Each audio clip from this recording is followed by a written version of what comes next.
Hello and welcome. This is To Infinite and Beyond, a Marvel Snap show made by and for people who love Marvel Snap. Today is Tuesday, October 10th, and this is episode number 1 of our new show. I am known as the Squash, and I am here with my main man, Jdeg. How are you doing today, Jdeg? I'm doing great, and I'm excited for our first podcast. Yeah, this is gonna be awesome. So let's just get this started. Honestly, but the kind of theme of this episode was very much inspired by the tarot event that's coming up. We're gonna have some slides based on that, but really just kind of the goal of this show was to have, something for the middle ground of Marvel Snap fans. We're pretty good at the game, but we're not like tippy top of the ladder. So really, I just wanted a show that kind of celebrates everything that makes Marvel Snap great, and I think we have the chops to make this happen. So let's just get into the content. The main thing that we're going to talk about to start off is going to be Elsa Bloodstone, the new season pass card that just dropped last week. We're going to get into some discussion on Man-Thing, the new card that's dropping later today. We'll chat a little bit about the meta during those things, go over some decks we're playing, and then cover the tarot event. And that should really do it. So let's just get started. Elsa Bloodstone, as everyone probably knows by now, is a 2 energy, 2 power card. If you play a card to fill a location, give it +3 power. It really took the meta by storm, I would say. How have you been feeling about Elsa so far? Honestly, it's busted. I wouldn't say nerf worthy, but I really enjoy playing it despite how good it is, because it's been popping up in almost every deck that I see.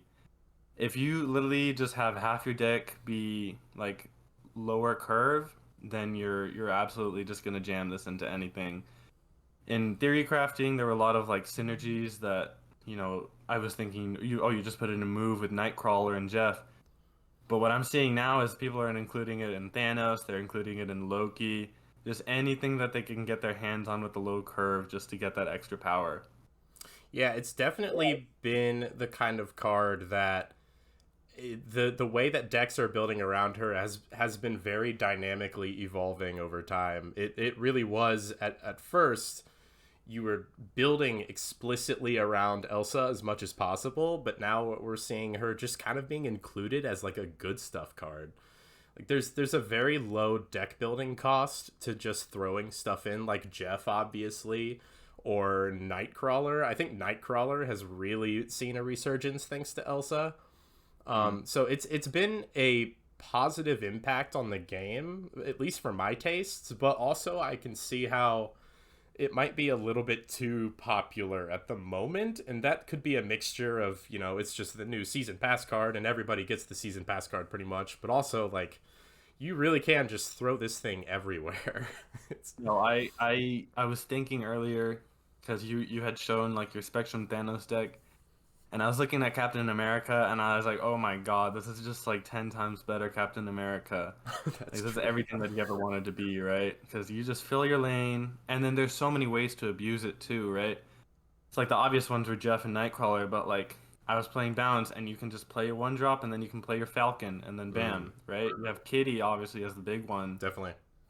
kind of a big old stray, and getting nerfed from 2 power to 0 power, but now looking back, the nerf was definitely warranted, right? Oh, I would be terrified of Kitty Dex if she was unnerved right now. Yeah, definitely. Mm. I mean, it's already like, yeah. Let's go ahead and move to the next slide. In fact, because we have some example decks, and you'll see Kitty Pryde shows up in all 3 of these. I just went to untap.gg and found 3 Elsa decks that are pretty popular. I wouldn't necessarily say that these are our recommended lists. These are just examples of the kinds of things that you might see. And so we have this like hit monkey archetype. Have you played much with this deck? It feels like the kind of thing you might like. I was messing with Hit Monkey, but like in all honesty, I just like going full bounce, Okay. right? Because I just get triggered whenever I play Jane Foster, and then I draw all my 0 cost beforehand, and then I feel Yeah. bad. Yeah. So, so I default back into bounce. I was lucky enough to queue into Binks and Cozy. That's cool. They were doing a co-stream, and then I got my Infinity ticket. First Infinity ticket of the season was against them. and I was playing just full on bounce, which has been doing really well. It's fun to be able to use Hood again. Nice. Are you rocking the Beast as well, or is it mainly just Falcon? No, I cut it. It feels weird. I was just taking a recommendation from a friend to cut Beast and just go only Falcon, and it's been working so far. I feel like I should try Beast to just see, but honestly, like it feels so hard to cut anything nowadays in balance. Sure. And, one of the problems for Beast right now, which is kind of reflected by some of the deck lists that we have on screen right now, is just the prevalence of Mobius. And so it's Yeah. that, like, you're playing Beast, and sure, you bounce the stuff back to your hand, which is good if you're getting your -3 Hood off the board or whatever. But then you're not benefiting from the cost discounts anymore. And then it's just like Beast is really not cutting it when that's what he's representing, unfortunately. But Falcon totally makes sense. Like, Hmm. I have never been a very good bounce player myself, so I have avoided those particular archetypes. But I have definitely been playing a ton of Elsa. I really like the Silk move archetype for sure. Hmm. But what we'll show off later, the Elsa deck that I managed to hit Infinite with is actually completely different from the three of these.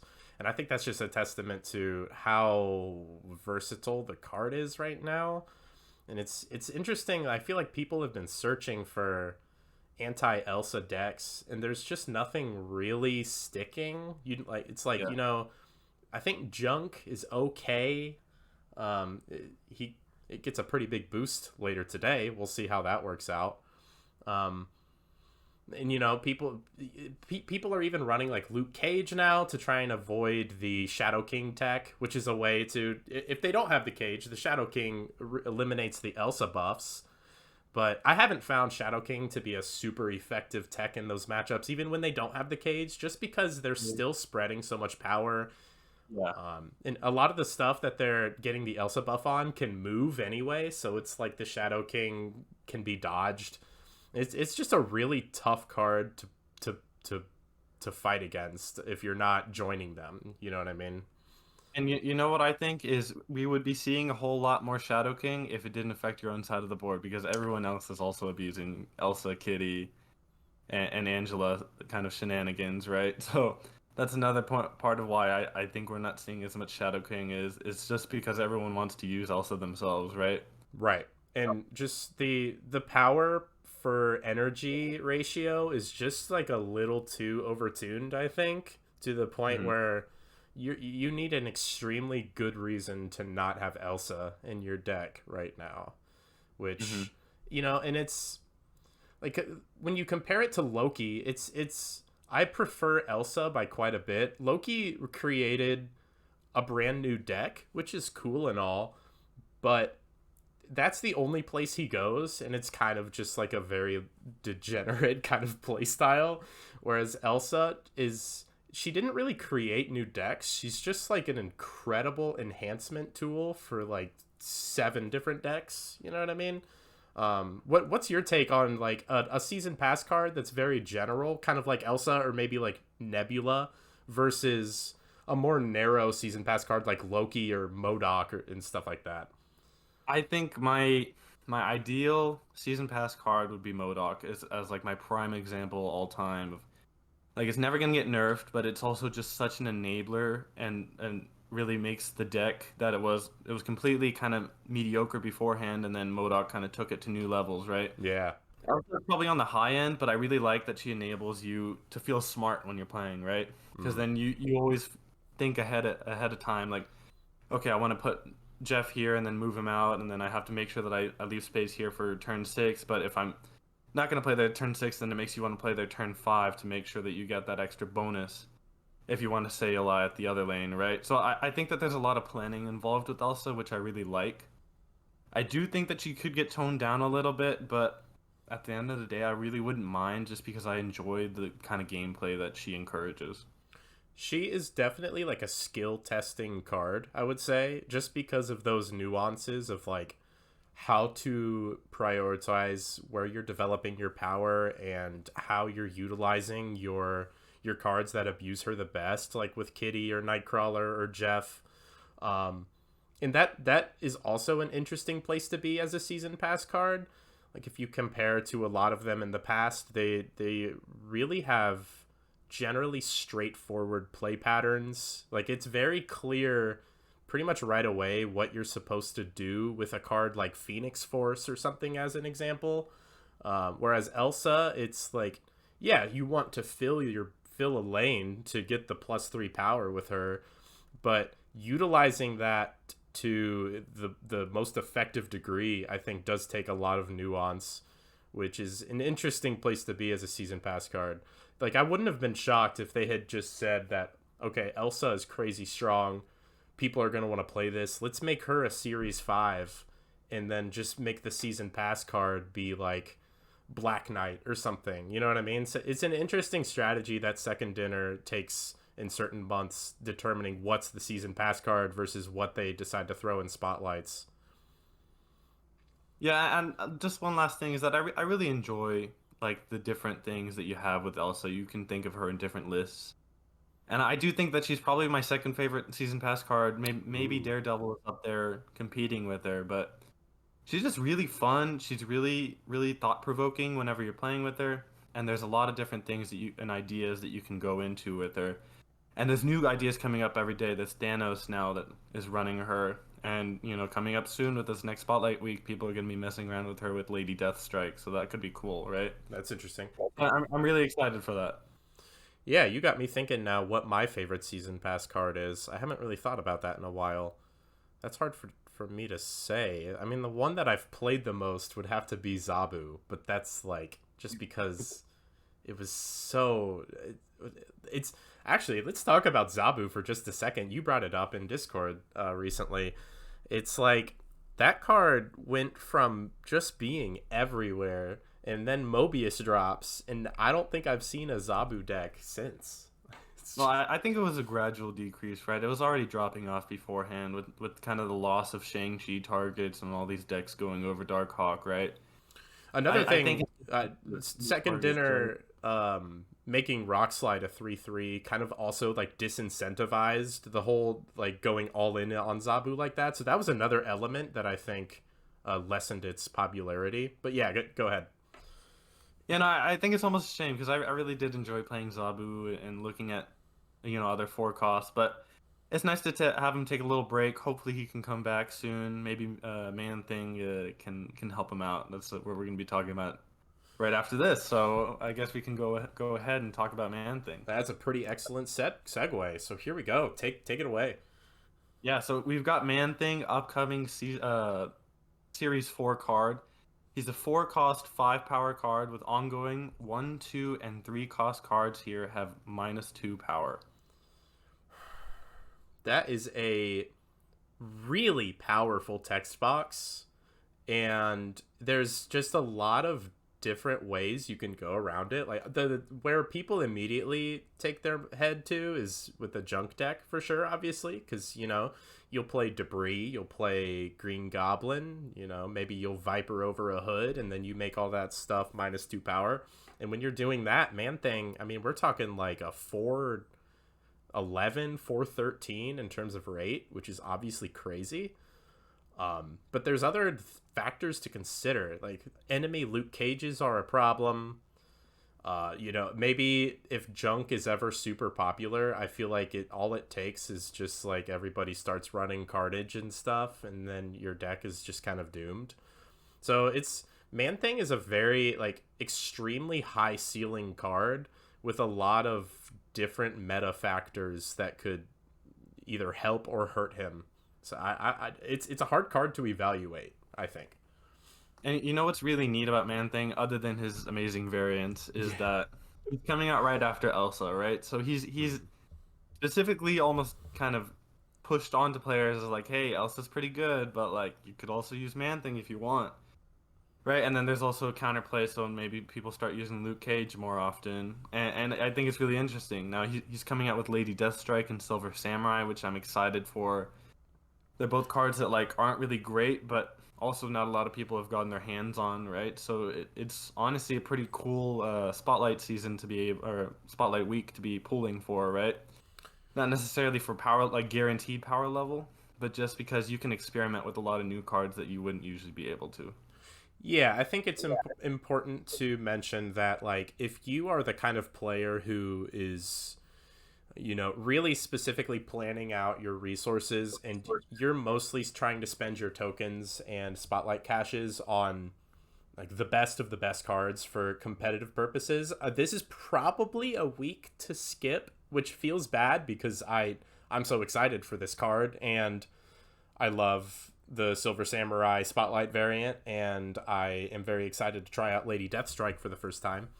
But beyond that, I'm not sure that these are the most powerful cards that you could be playing. But it's still, it's still too early to say really with Man Thing, because like we've mentioned, Luke Cage is a big problem. In fact, Man Thing decks themselves are probably going to run Luke Cage because you want to be able to. I mean, I don't know. If you're playing Debris and stuff, you want Luke Cage so that you're not. Because he's a symmetrical effect. You don't want to -2 your own rocks. You know what I mean? So that's something that you'll have to play around with. But it's a very interesting card to build decks with, and I'm not sure if it's going to go into dedicated junk decks. Well, I guess I am pretty sure it'll go in those decks. I just don't know how much of a buff he is to those decks. He probably goes in over the Spider Woman slot. Have you played around with the junk decks that are kind of seen I play? haven't played too much, but I'm really interested for it with the other upcoming cards, right? So my take Oh, is that Man Thing maybe might not be that great right now, but maybe he's a really great kind of tech for all these Elsa decks coming out, right? So maybe he just comes out in a regular, kind of Zabu mid-rangey deck, and they just kind of tech in Man Thing, and he's a great counter for the decks that Darkhawk is losing to, right? What I think he's going to excel in his kind of own junk deck is in the future. If you look at future improvements, we've got a Nihilist coming out in November. He's a 5-cost 8 power that on reveal sends over all your 0 cost or less power cards, and then if you can't send it over to your opponent, then he completely destroys them, right? So you can get rid of your Sentry token or your Hood and just send them over to your opponent, which is going to work really great with Man Thing, also with like Debris, right? And then you also have Celine coming out at the end of December. She's a 1-cost -1 power that gives the card in each player's hand -3 power, right? And I think that she's also going to be great to send over with the Nihilist and then have Man Thing kind of give her negative power as well, right? So I think that Man Thing is going to excel in the future in his own junk deck, maybe not right now. yeah, it's really interesting that they are printing such powerful support for this archetype, and they're all just kind of like there's like one each month. We get Man Thing in October, and Nihilus in November, and Celine in December. So it's like they're just kind of scattering these pieces out, and we get to collect them a little bit at a time. Annihilus in particular, like that's just a crazy design. And it remains to be seen if he gets printed exactly that way. I think his text box is totally legit to have in the game. I'm just scared of 5 energy, 8 power, which is a funny stat line that just keeps getting nerfed in the game. Poor Legion. Actually, poor Black Bolt. Unnerf Black Bolt, second dinner, please. Yeah, well, I really am looking forward to Annihilus. But hey, this is Man Thing week. Let's look at our day one list, right? We've got every kind of typical junk list. We're gonna try and shut down lanes of Storm, then play into it with Goliath. We've got Sentry to try and lock down that Storm lane, and then after that we can fill up the other extra lanes that we can't, right? Definitely. And then here Man Thing works really well. You can abuse kind of using some mojo, you can abuse Green Goblin and then vipering overing something to your opponent. You've got Luke Cage, that way you can still debris and not have your own rock lose its power, right? So I think it's gonna be really, really interesting to build around, but man, that future Man Thing deck is gonna be even more exciting. Yeah, that looks extraordinarily fun to me. But in the short term, we have this. I'm really interested. We didn't put a deck list on screen for this, but I am definitely going to try and brute force like a Zabu list, even if it means that I take some big fat L's to Mobius. Because especially just the idea of, setting everything up throughout the game and then a surprise Man Thing Darkhawk as your turn 6 or something sounds really powerful to me. And And then I saw someone else mention a Goose as well, which was kind of an interesting thought, right? So you lock down your opponent from not being able to play anything that Man Thing can't hit, basically, right? So the only issue is that Man Thing isn't hitting your own goose. But Hmm. it's still a pretty cool combo because you kind of lock down that lane. Every single you guarantee your Man Thing to get value, right? Unless they just don't want to play into it, in which hey, hey, that's cool with me, right? Yeah, or they're just playing like something weird, like a ramp deck or something. But that's so uncommon right now. Like literally every deck that you'll face if you go on ladder right now or play in Conquest is just packed full of 1, 2, and 3 cost stuff. So yeah, I'm really excited. We only have looks like 3 hours as of right this very second. It just turned 12 Eastern time as we are recording. Personally, as a whale and extremely long time player myself, I will be getting the Man Thing Spotlight variant. Let's go ahead and switch over to this slide. You did a great job with this slide, showing off the Man Thing variants. Sorry Oh for yeah, sorry and for I made sure to put the spotlight real big for everyone to see, right? Because yeah. I am excited for that spotlight. You convinced me to really look into it, and I'm trying to save my tokens. I'm trying to save my spotlights, but it just keeps tempting me with how cool he looks. The problem is like, well, I guess it's not really a problem. It's a good problem to have. You cannot go wrong with this card. Every single one of the variants on the screen right now is fantastic, in my opinion. I love the hip too. Like, what a good hip. For those of There's you at home, we are big hip fans on To Infinite and Beyond. yeah, no, there's so many cool variants, and then the worst part is like having to pick one, right? Because right now I was mapping out because I like to map things out in terms of what I'm gonna get, and I'm thinking like, man, like I'm gonna try to get this spotlight, I'm gonna try to get next spotlight. If the hip comes out, I'm gonna grab the hip. Like I just have to do one for every mood. I don't usually do that, but I feel like Man Thing is just too cool in terms of his art. It is also a very nice note to keep in mind for anybody watching is that if you don't pick up Man Thing this week, he will return in a spotlight in December. That is currently what is data mined. I don't remember exactly what else is in that spotlight. Is that the Celine one or is it the Havoc It's one? it's the Firestar and Ravana Renslayer one. So I'm already excited for Firestar. So, I'm already pulling that week too, right? Right. Yeah, Firestar looks like an incredible card to me. So I'm pretty sure that will be a strong like if you are super frugal with your spotlight caches, that sounds like a more powerful week to pull for Man Thing than this week if you are really trying to be efficient. So just something to keep in mind. You would have to wait 2 months. If it turns out that Man Thing is super strong this month, which is possible, I wouldn't be shocked. Then you might be missing out. But I don't see Man Thing being like the dominant tier 1 strategy or anything. You know what I mean? So he's the card to grab this week if you really enjoy playing like a cool tier 2 deck, which is definitely the kind of player I am, and I know it's the kind of player you are.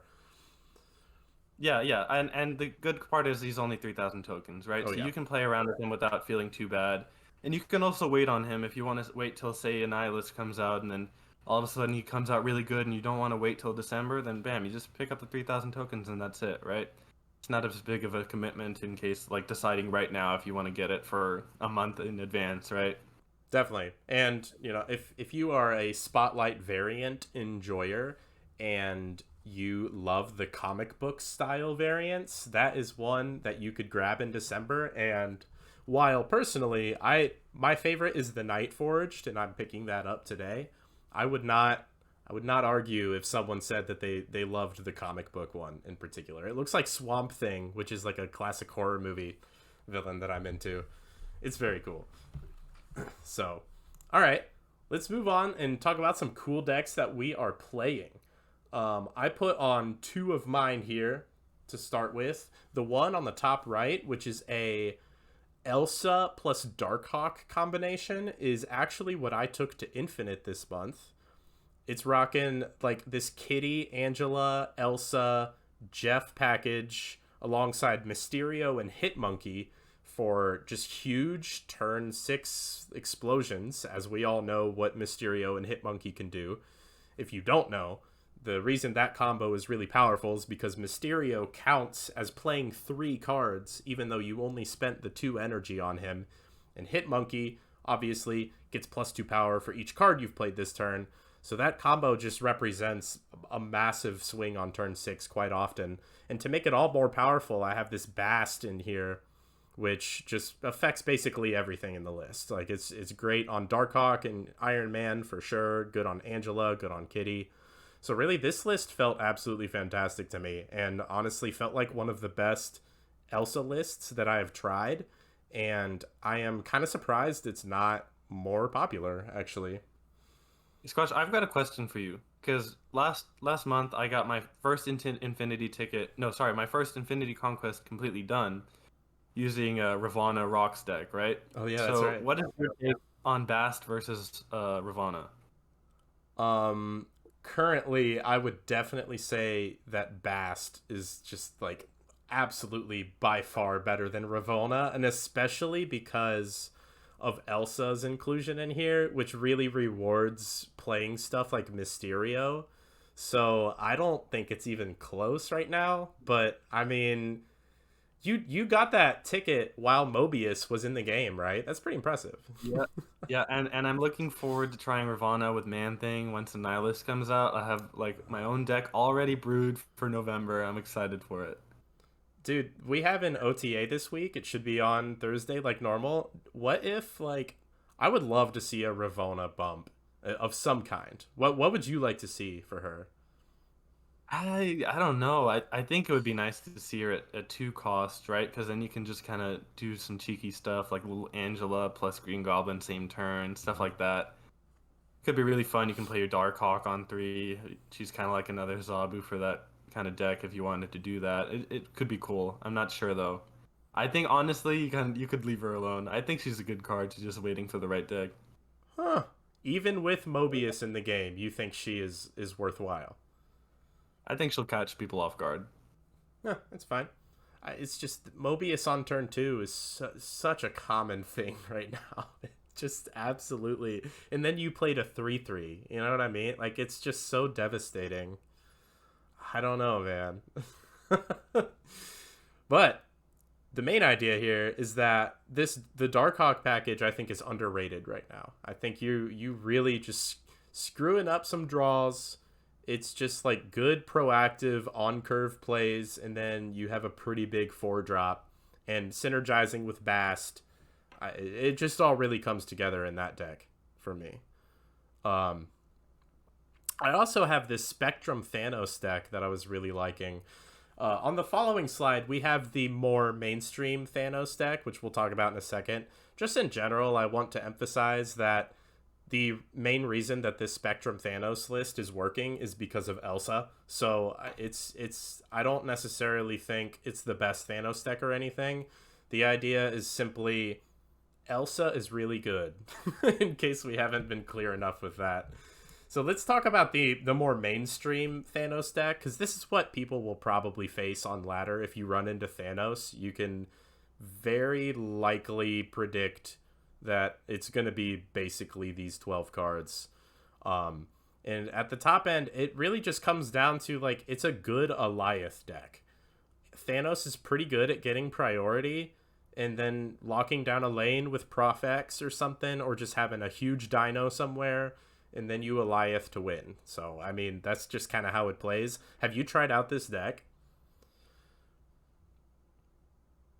Hello? Oh no. He's gone. No! Okay, so technical difficulties in episode 1. At least it wasn't my fault. It's hard to get good help around here these days. Podcast partners that stick around for the whole episode. Sorry, I'll stop beating up on you.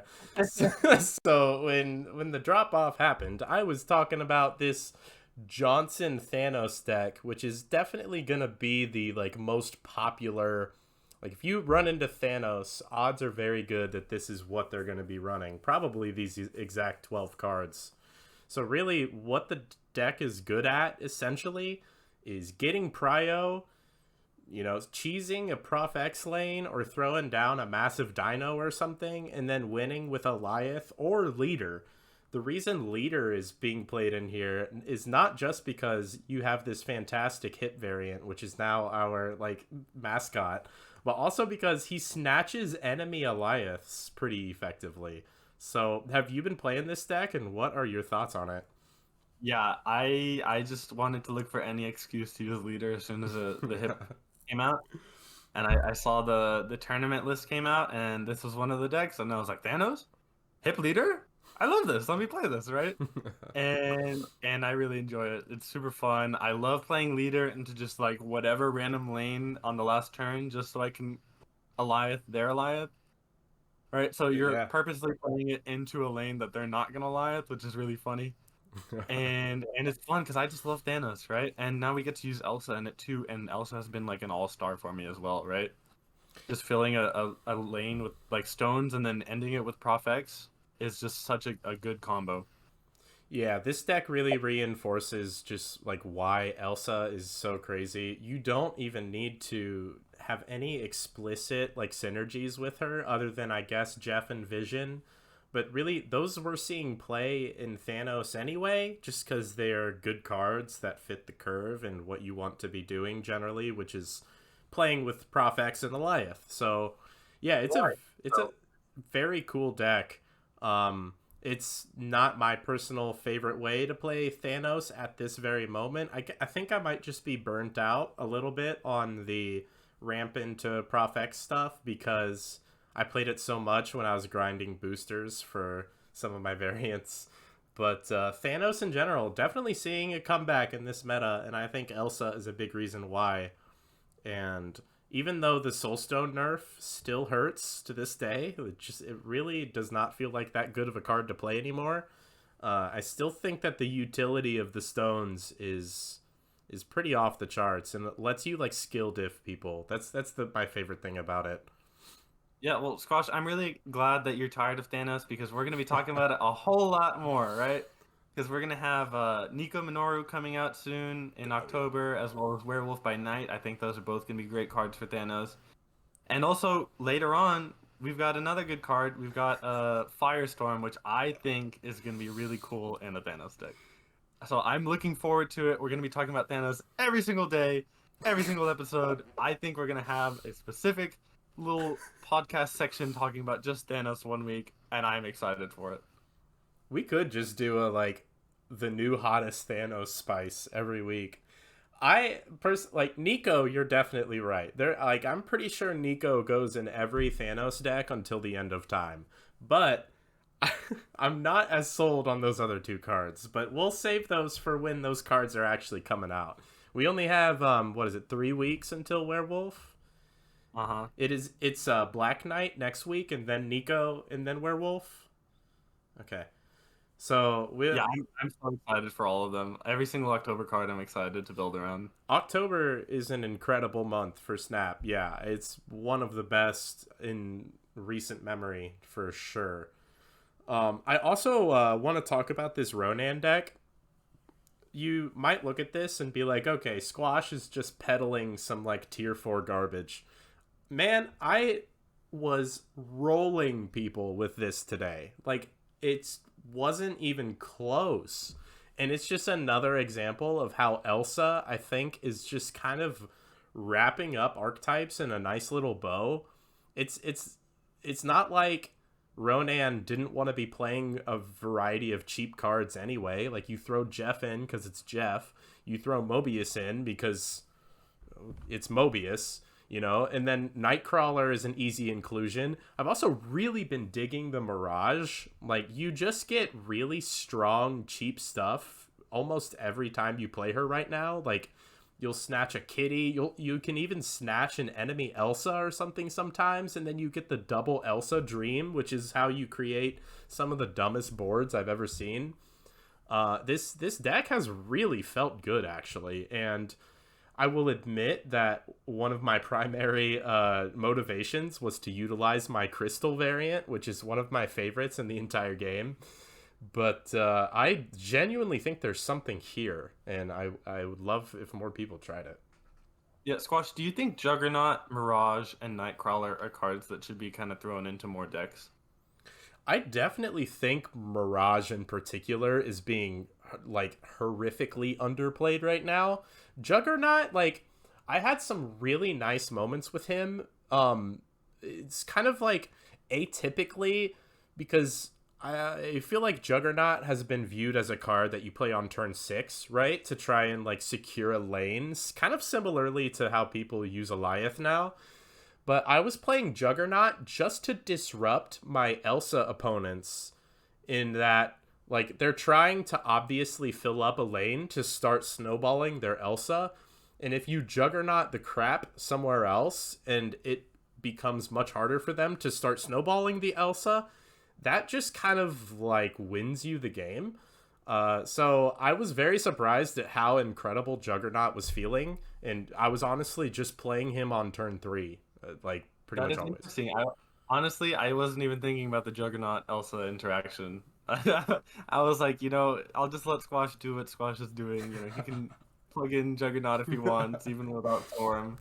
But now that makes sense. That's cool.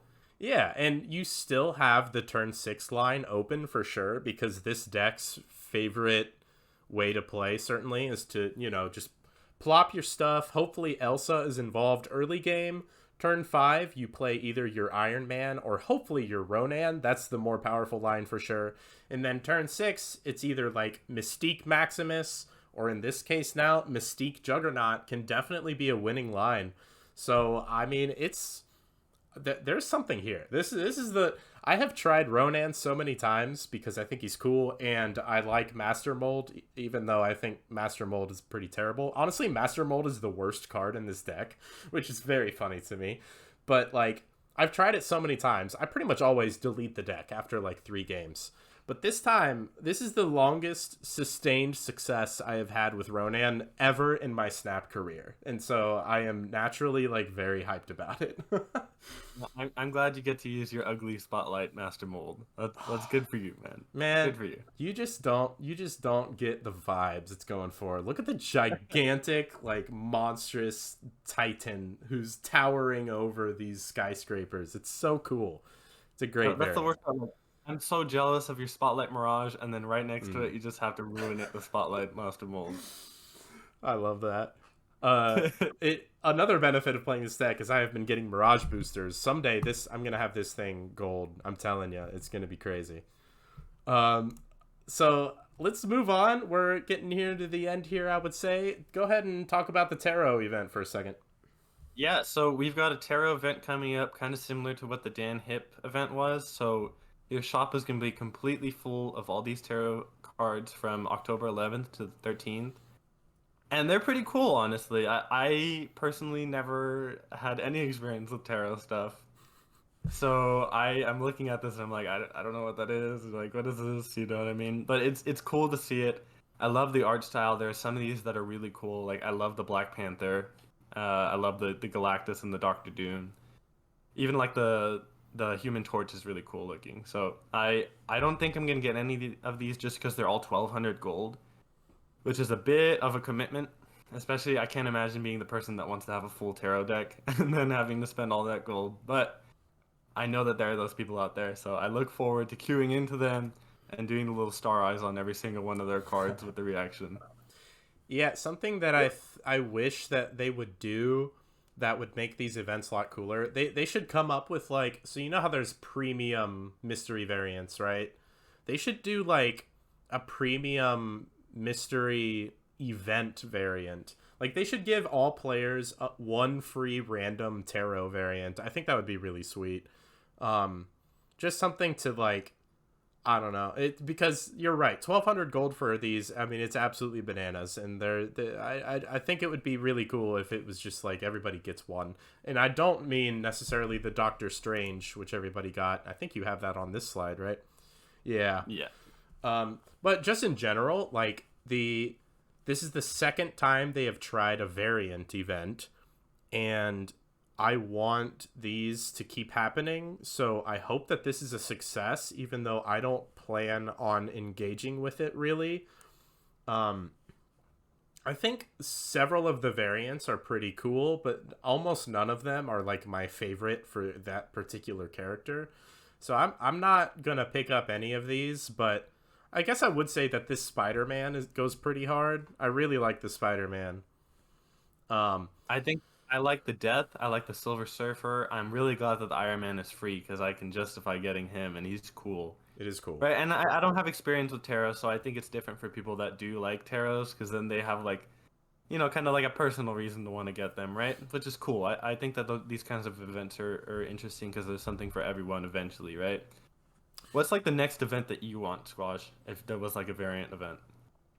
Well, looking ahead, it seems like there's a decent chance that the Hellfire Gala will be an event in December, and that looks really fun to me, especially because it means that I will have really good odds of picking up my favorite variant from that event, which is the Doctor Doom Hellfire Gala variant. That's just like the coolest Doom in the game, in my opinion. So that sounds pretty cool, but just in general, like I trust Second Dinner to come up with something sweet. You know what I mean? So even though this tarot event is not something that I'm dropping my money or gold on, I think it's cool, and I do really enjoy the events so far.